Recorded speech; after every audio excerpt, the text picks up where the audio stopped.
lucky, but I also have worked really hard. I'm a writer, I swear. I know words. I love this question. You are not the sum of everything that has happened to you. You are more than that.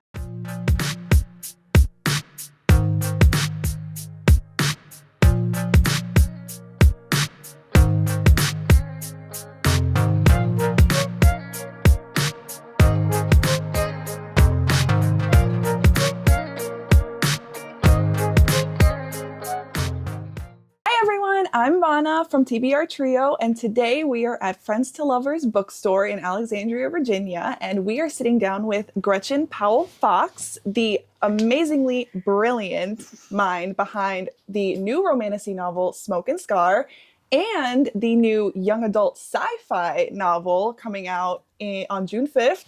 Terrestrials. Hello, Gretchen. Yeah, thank you so much. So excited to be here. I'm so excited. I'm very honored. Now, we obviously are here to talk about all about you, your books, yourself, how you came to be a fantastic author.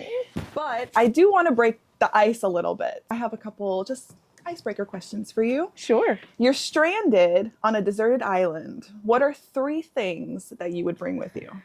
Oh my gosh. What a great question. Okay. I would bring my laptop, I guess. Just because, like, even without internet, I feel like I would want to be able to put time into writing. So a notebook, a laptop, some sort of writing utensil. I'm like, everything that I would want to bring requires electricity. So I'm like chronically online. Okay, I would bring the entire Throne of Glass series. Me too. You know, if I'm gonna have to, like, you know, if the question is, you know, what's your desert island read or whatever. And I would bring, I don't know, I feel like the answer should be something very practical that I could use to, like, survive in my castaway era. How about a never-ending power surge for your laptop? You know what? I like it. Why am I being so nailed to reality here? This is a completely hypothetical situation. So yeah, solar power charger so that I can, you know, love it. Do all those things. Imagine the writing I would get done. Oh, oh my God, I would love it. If you could meet any fictional character, who would it be? Oh my gosh. I see, it's like I'm torn between the question of, like, the characters I do really want to meet, but the ones who I actually don't think they would like me very much in real life because they're, like, so hardcore, including my own main character, who I think would be really cool to meet in real life, but I don't know if she would really want to be my friend. And the same goes for, like, Aelin Galathinius and, like, Manon Blackbeak and stuff. Would they want to hang out with me? I don't know, but it would be pretty cool to meet them. It would be. I agree with Aelin Galathinius or Manon. I would definitely agree. I feel like she would, like, gouge my eyes out though. Right, exactly. Be like, stop talking. Tell us about yourself. What made you want to start writing? Where did it start? Tell us all about it. Oh my goodness. Well, I mean, I feel like writing has always been, you know, it's so cliche, but it's always been part of me. It's always been in my blood. I grew up as a voracious reader as a child, and you know, just devouring stories all over the place, making them on my own. I have, like, notebooks full of these, you know, little tales that I used to make up and stuff like that. And then as I got older, I just really wanted to be able to translate that into writing more. I, for a very long time, was, back in the heyday, before social media was its own thing, blogs were, like, where it was at. And so I had a blog. I had, like, a blog that I wrote every day. It was, like, food and healthy living related. And it really got me into the habit of writing every single day, and obviously in a very different way because it was based in my life and in reality, but you know, writing for an audience and really connecting with people online and stuff like that. So that, I think, was really the pathway that led me down to wanting to publish and make my stories, you know, more widely available and really focus in on writing as a sort of career path, I guess. I love that. I love that. I know a lot of, and I'm sure you read a lot as a child. Yes. So you knew the impact that books had on people. So I'm sure you wanted to kind of put yourself out there and do the same? Yeah, I think that a lot of authors will tell you that they just had stories they wanted to tell, you know? And I think that, I mean, even not authors, any artist, I think, will say that, you know, they have a story in them that they want to get out. And whatever your medium is, you know, communicating that with your audience is really special and it's really powerful, and there's a lot of beauty in that. And so, you know, again, it sounds very like, but I really, you know, believed in that. And I think that it's cool, you know, and kind of still in a very mind-boggling way to see the way that other people will react to the stories and scenarios and characters that I made up in my head and just kind of barfed out on paper initially. So yes, it was, certainly I think translation from just growing up. My dad was always a huge supporter of, encouraging us to read. And I was that kid with my, nose buried in a book for most of my life. And then I took kind of like a hiatus from reading when I was an adult. I think a lot of people do, as, you kind of grapple with working and balancing all of these other life responsibilities. And then, coming back into it with a vengeance once I really finally started letting myself read again and consume stories voraciously again. It just like flipped the switch back on in me as well to have to tell them again. I love that. I love that. Tell us, as a writer, what is a day in your life like? Oh gosh, I lead a crazy life. So I'm going to caveat everything with saying people probably should not try and like replicate my life, because it's not like what I would call healthy. Because I am a writer and I also have a full-time job, and I also am a mom. I have 2 young kids. And so I don't like sleep that much, I would say. But, the typical day will look like me getting up with my kids, getting them ready for school, sending them off. And then hopefully like either getting to do a tiny bit of writing in the morning, but more likely I'm managing like my social media stuff. So I try and post on social media and market my book every day, and take care of that in the morning before my, day job really gets going. And then of course my attention is constantly split, basically between wanting to be able to write and wanting to be able to connect with my readers throughout the day, and having to like do my grown-up job. So I do a lot of task switching and stuff like that. But then after my kids come home and I kind of wrap things up for the day, I really try and spend a little bit of time with them and then settle in and do most of my writing comes at night, actually, after they go to bed. So you'll see if you ever look online, I like make a lot of jokes about how I'm like lying in bed right next to my son as he's trying to fall asleep and like typing on my phone or trying to like market my book while he's literally like sleeping next to me. So are you like the person that it's like, if you're like, let's say you're doing something, you're cooking dinner, or you're doing your day job, or like you get an idea, are you like a drop everything, let me like pull out my phone and like write? If I don't at least capture it in some way, shape, or form, it's going to be gone. I have ADHD as well. And so like, if I literally don't jot it down, it's like, it's never coming back. But I have learned that I can't just, drop everything and dive right into, unfortunately, fleshing out this awesome scene that I just got an idea for. So I have a lot of voice memos on my phone. I have a lot of like little notes. I try and, the cool thing about like technology as it is I have access to my manuscript pretty much wherever. I can pull it up on my phone and just make little comments even within, the Google Doc that the manuscript lives in and stuff like that. So I try to be good about that, because otherwise, it's definitely like gone.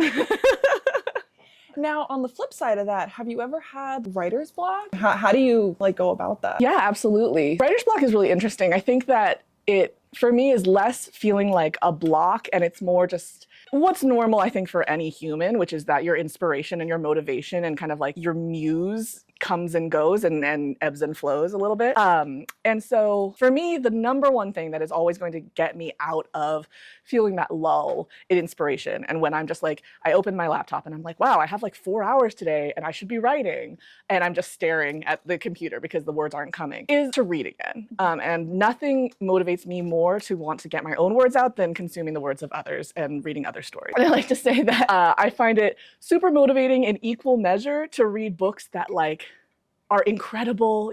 I aspire to be like this author. Their prose is gorgeous. The story is amazing. The pacing is tight. And I'm also equally motivated by stories where I'm like, well, I mean, I could write better than that.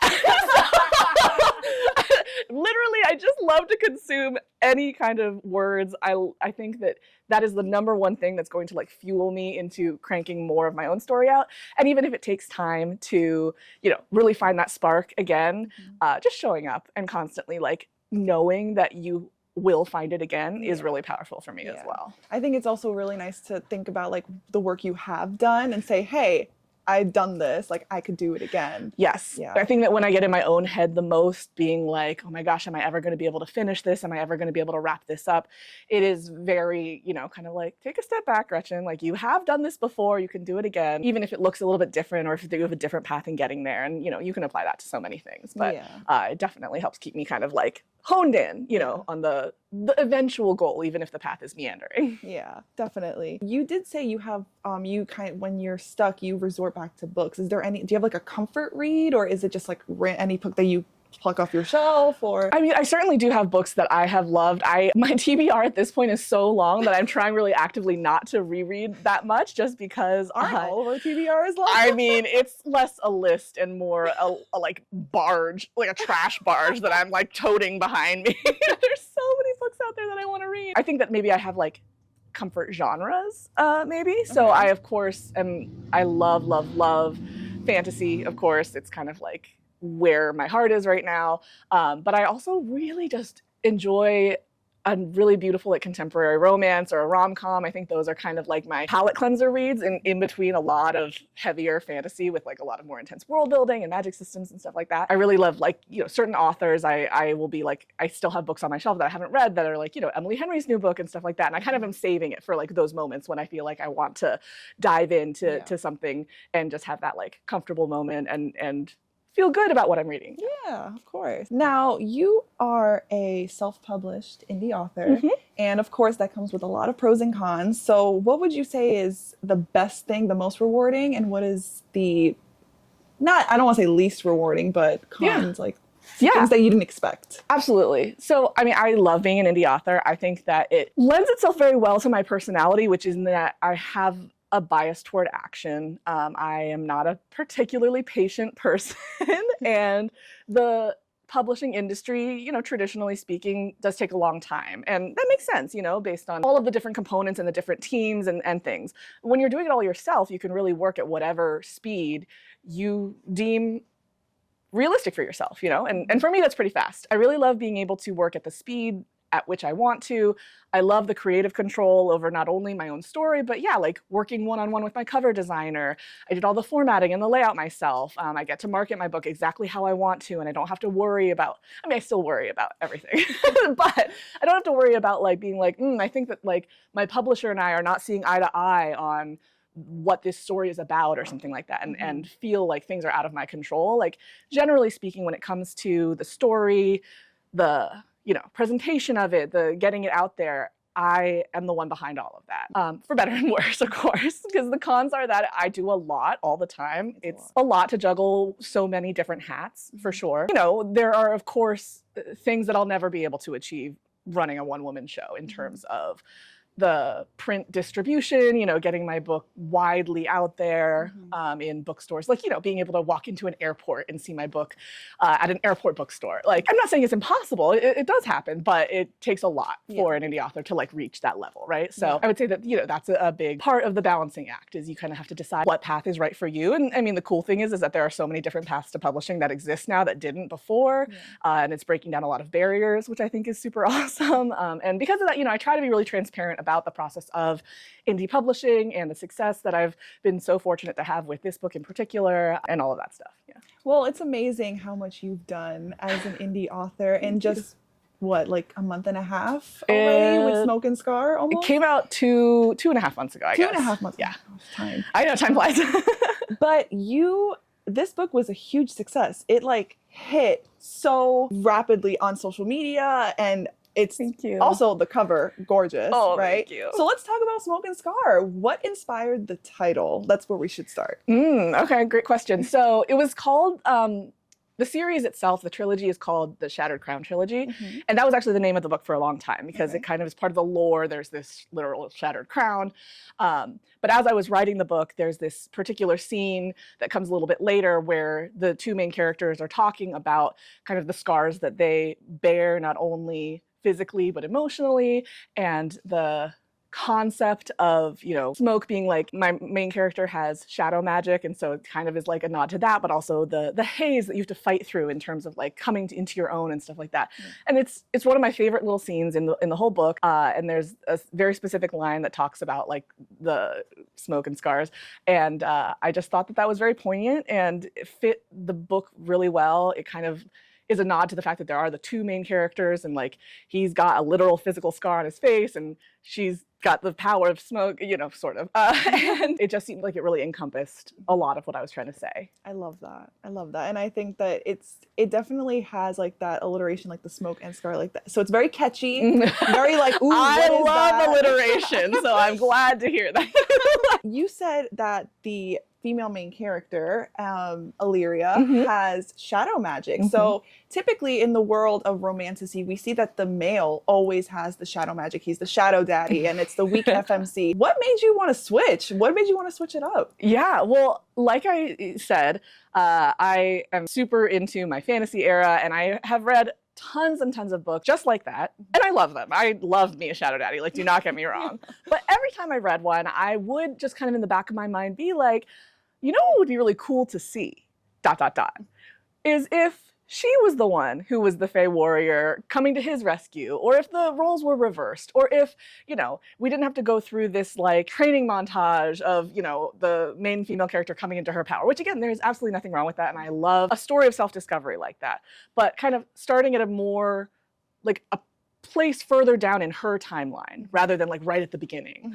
I just don't feel like I see that a ton. I'm not saying it doesn't exist, but I just hadn't seen that a lot. And so that was really where the kind of concept for Illyria was born out of. Like, I wanted her to be the badass. I wanted her to be the one who already knows how to fight, who is already fiercely protective of the people that she cares about.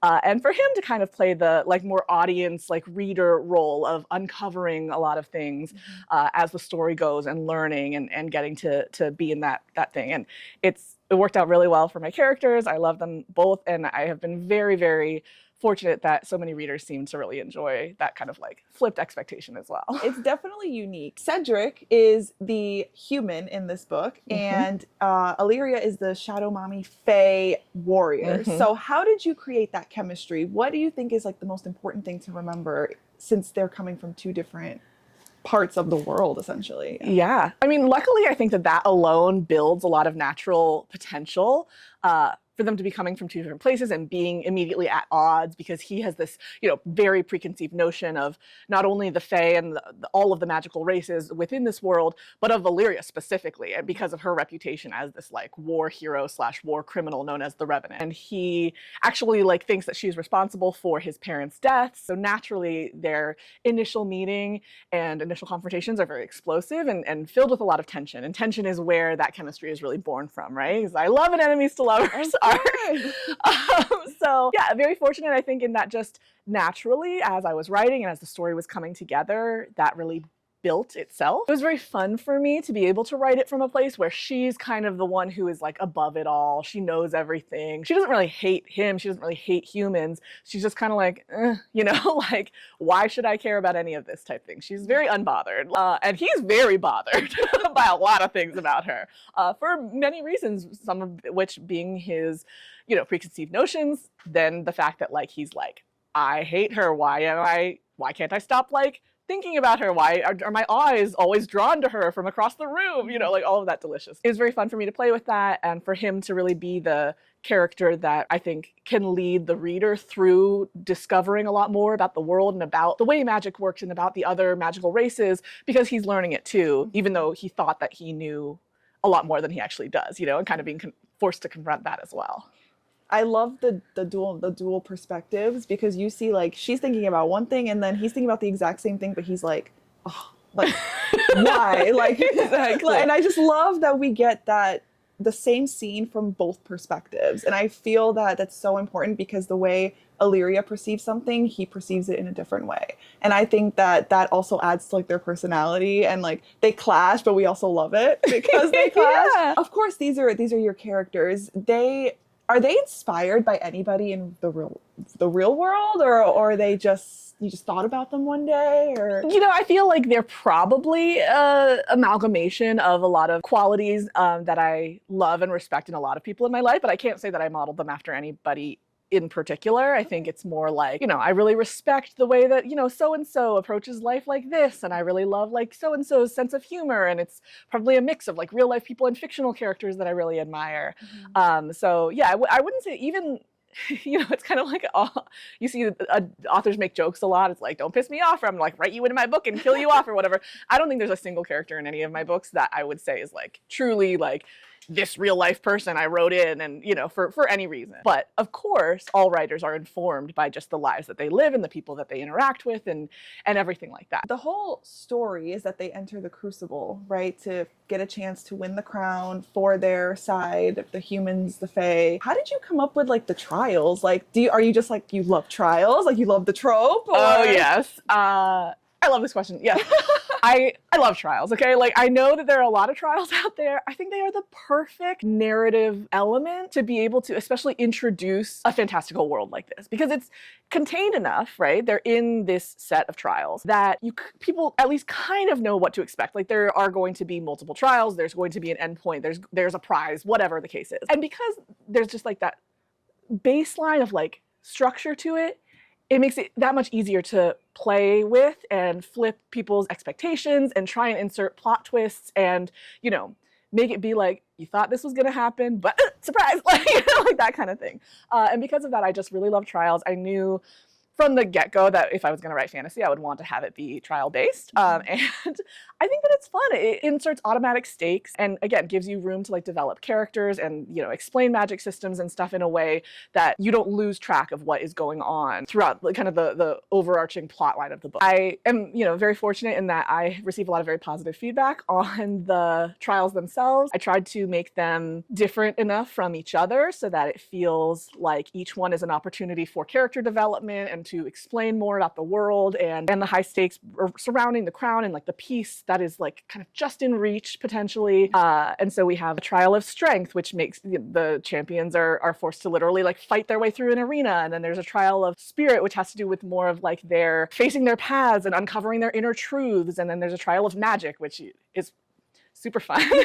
Like a lot of magical stuff happens. And then the last one is the Trial of Concord, which is like the piece, the final piece to getting that crown and making it to the end. And then of course, like things transpire. So I love a trial book, and I just think that it was very rewarding to be able to pull it off in a way that people are responding well to. Well, I will say that ending of the book was not expected at all. I did not see it coming. Both the plot twist and the very, very last page. I was like, wait a minute, I have to go back and like, what did I miss? So is there anything you can tell us about Booktube without giving too much away? Is there like a little hint or a little nugget you can give us? I can say that book 2 starts up maybe a couple of months after the very end of book 1. So it's not a huge time jump, but there is a little bit of a jump in time wherein our characters are doing their things in their respective locations. There, of course, will be reasons for them to come back together. I can't wait. I can't wait for them to come back together. Oh my gosh. I wanted to yell at you. See, and that's always the trick, is like you want to be able to write exciting twists and developments in a way that like some people are going to be like, oh my God, I knew it. And some people are like, what? Like, you know, I'm always the one. She was probably like, dude, you got both reactions. And that's the dream. That's the dream. We saw on your social media last week that you got over 1 million pages read on Kindle Unlimited. First of all, congratulations. That's huge. Thank you so much. How do you feel? Like, oh my God, in like 2 months. That's... Yeah. I mean, I'm still a little bit stunned, obviously, from the reception of this book, and in like the most incredible way, right? I feel like it's hard. It's really hard for me not to like fall back on like very like, you know, internalized misogynistic things of being like, I'm just so lucky, because I am lucky, but I also have worked really hard, and I work really hard marketing this book. I show up every single day, you know, I'm probably like I said, to the detriment of my like sleep schedule. It's really hard to toe the line of like, of course I'm incredibly grateful. I do feel really lucky, and I feel like I can potentially be an example of the fact that like hard work will pay off. All the elements fall into place, right? And you know, you are able to find your readership early, which I very fortunately was able to do, and really build a community out of incredible readership that just is out there. Yeah, I don't know. I still am very stunned by how well it's gone, and I do feel really lucky. Like, and that's what it comes down to. So, well, you have definitely built a really big community around this book. Everyone is raving about it. As they should. The book was amazing. And I just, congratulations again. That's so exciting for you. Thank you. Now I have a couple fun Smoke and Scar questions. Yay! Okay. So if you were a fae in the book, what would your magic be And what will your wings look like? Oh my God, this is the best question ever. So I actually think that, you know, in addition to being a shadow mommy, Illyria is also what's called a wild shaper, which basically means that she has nature magic. And I actually think that's probably what I would choose. I've always, you know, maybe it harkens back just to kind of like the origins of, you know, fairies and fairy gardens and stuff that I used to play as a little kid. But I just really love the idea of like nature magic. Specifically, I think that there's a lot of really cool things you can do with it. You know, like she wields vines and thorns and the earth and stuff like that. And so I think that there's a lot of like limitless possibilities. So I would probably say that I would want to be like a wild shaper in my world, mostly because I don't think I'm like badass enough to be a night wielder, like a shadow mommy like she is. As for what color wings I would have, I obviously am a very colorful person. I actually think that I would have rainbow colored wings. So all the colors, because I really can't commit to one hair color. It has been purple for a while, but I did used to have actual rainbow hair and it was like my favorite ever. Yeah, and it like started at like purple and it went all the way down to red. It was like, it was the best. It was just very difficult to maintain. So, That's so if I had a choice and if I was Faye, I would be like, I'll have the rainbow on my back instead. We want to bring our characters to the real world. Cedric, if you and Cedric went to Target, what would be the first thing he would grab? Oh my gosh. This guy, yeah. Making a beeline for the grocery section, I think, probably. The grocery section, what would he grab in the grocery section? Well, you know, he's kind of always thinking about Illyria. So I think he would want to stock up on some bacon for his gal, a couple, you know, a 6-pack of cider, you know, some crackers. I don't know. He's such a girl's guy. He's I don't feel like he would be that into shopping really for himself. Like, doesn't he just seem like the kind of guy who like wears what his girlfriend buys him? Like, you know what I mean? He's very like, okay, you know what? If this makes you happy, I'll do it. Exactly. Like he's holding a purse outside the dressing room kind of dude. And we love that about him. If Illyria, because we know our girl loves to drink, you and her go to a bar. What is she ordering? Okay, well, she's a cider gal. This is like her thing. Okay. And she would drink me under the table. Not only because she is a seasoned, you know, aficionado when it comes to cider, but I am also a lightweight. So it would probably take a tip downhill pretty quickly. She'd be hauling my ass out of there. You guys would do karaoke. Oh my gosh, yes. That actually 100% we would do karaoke together. That would be so fun. I would pay to see that. I would definitely pay to see. I would love that. Oh my God. 1000%. We would be duetting. It would be so fun. Now, of course, we cannot forget about our favorite side character, Thrag. I love Thrag. He is my spirit animal, I feel. But we want to know, is he a sock, shoe type person? If he wore shoes and socks? Or was he like a sock, shoe? Oh my gosh. He is a little bit unhinged. Yeah. So I feel like he probably would be sock, shoe. I think so too. Because just like for the contrarianness of it, maybe even, you know, like he's like, well, other people do it this way, so I'm gonna do it my own way. But let's be real, he's probably like freeballing in his boots, like not even a sock guy, probably. Oh, Thrag, you gotta love him. He is genuinely one of my favorite characters. Oh, he's the best. Now, I do want to pivot because you wrote another book way back in the day, around 2012. Mm-hmm. And now you're kind of revamping it, and it's coming out June 5th. Yes. So, Terrestrials, Yes. Tell us about it. What is it about? What can people expect?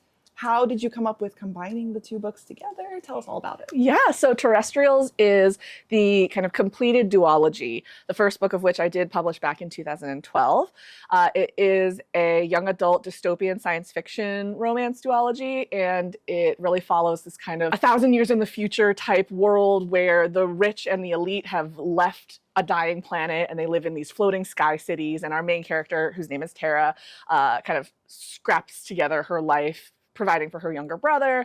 On the Earth, she makes this crazy discovery one day that changes her life and kind of sets into motion plans that end up changing a lot of things for a lot of people. And it really has the same vibes as a lot of those kind of like early aughts dystopian books. So if you like Hunger Games, Divergent, Shatter Me, Lunar Chronicles, those kinds of things, I think that this is a really great fit right along those lines. And it's fun getting the chance to, revisit this world, polish it up a little bit, and re-release it. Now that Smoke and Scar has been getting so much attention and just kind of showing like, look, I also wrote these. And because, those were really my original book babies. Tara and the main male character's name is Adam. Whereas in the Shattered Crown trilogy, Smoke and Scar, there's a lot of like very cool magic and stuff like that. There's some cool technology in this book. And so, both sides of that kind of like science fiction fantasy coin, I think are well represented between the two. I am so excited about Terrestrials, and I know you're excited to reintroduce it to the public. Yeah. Now, I did want to say you wrote it in 2012, right? So that was a long time ago. And then I think you took a break to write the second book. Yes. And then a couple years later, you wrote Smoke and Scar. So you've come a long way and you've experienced a lot. You got used to the writing. So what would you tell your younger self that was writing the first book of Terrestrials for the first time? I would tell my younger self, you have ADHD. And so if you do not keep this thread of hyperfocus going, you are going to take a 10-year hiatus from writing, which is what ended up happening. I didn't know at the time that I had ADHD and that I got this really awesome job that drained a lot of my creative energy. Something I have learned about myself in the, decade plus, oh my God, I'm so old. In the decade plus sense is that I really need a day job that doesn't, I think, siphon out all of my creative juice in order to be able to put it into the books and the stories that I want to tell. I'm very, very glad that I was able to finally finish the duology, but, certainly I think that if I could go back in time and do it differently, I would not have taken such a long break, because it's hard not to think, what if I had kept going then? Like the amount of success that I've been blessed to receive with this book, like what would that look like if I had written this, and not that I'm saying I would have been able to write this book 10 years ago, right? That's kind of the beauty of life happening. There's no way that I would have written this exact book at this time had it happened back then. So, there's silver linings to everything, but definitely those are the things that I would tell myself. I think I would tell myself that it's more important to make progress than to be perfect. I did want to talk about your art commissions Ooh, for both books. yes. Because I know you commission a lot of art from so many different artists on do. social media. So what is that like? Like, that's a lot of, I know you probably like love it and like the art. Oh my gosh, yeah. So tell us about that.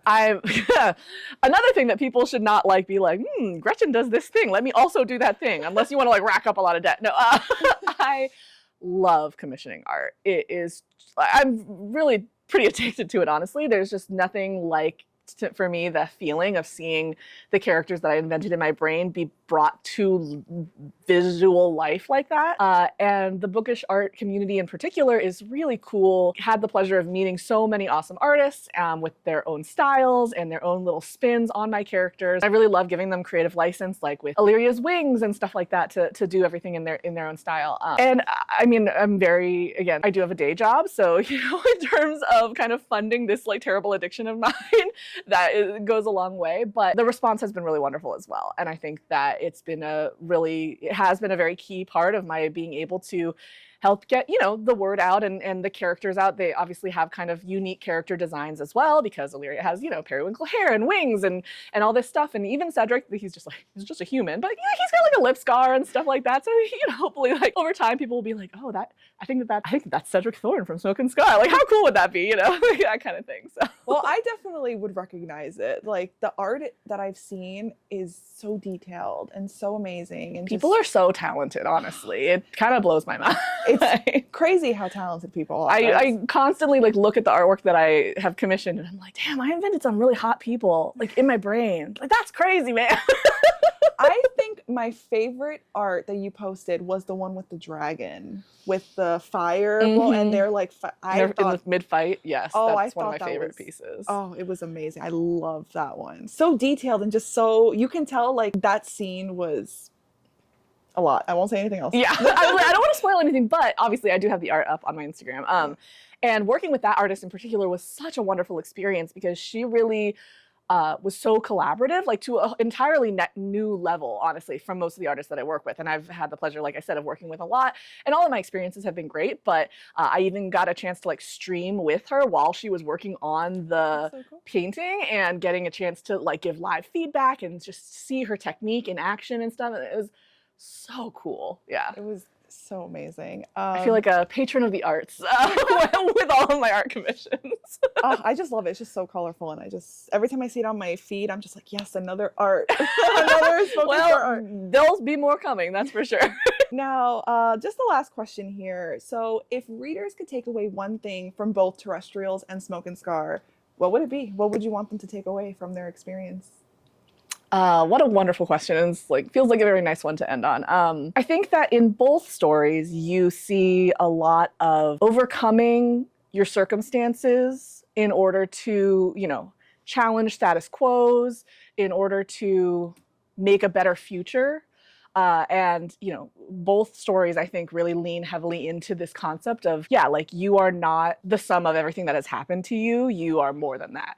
And I think that can be really powerful. There's a lot of, especially in Smoke and Scar, but in Terrestrials too, this kind of questioning of identity as things from pasts are revealed and inner darkness or family secrets, those kinds of things as they tumble out. And I think that's very universal, and so I would hope that people can relate to those themes and then also just come away feeling, moved and attached to the characters that I've created and the story that I'm telling. And of course, I think that's any writer's dream for sure, is to move someone with their writing. I have been very fortunate as well in getting really great feedback. People even will send me their videos of themselves crying and stuff like that. So it really feeds my muse to be able to know that I was able to move people. That's beautiful. Well, Gretchen, thank you so much for doing this interview you. with us This and was talking so to fun. us. If people want to find you on social media, what is your handle or your website? Or... Yeah, awesome. So I am most active on Instagram, and you can find me at Gretchen Writes Books. And I'm also on TikTok at Gretchen Writes Books or Gretchen Powell Fox. And then my website is GretchenPowellFox.com. Trying to make it easy for everybody. And I have a newsletter that you can subscribe to for updates about Booktube, about future projects. And I do a lot of art previews and sneak peeks that way too. So I'm kind of everywhere, chronically online. So you can definitely find me. And thank you guys for tuning in on this episode of Tales in Focus. And you can find us on social media at tbr.trio or tbrtrio.com. That's a wrap. Okay. That's a wrap. Okay.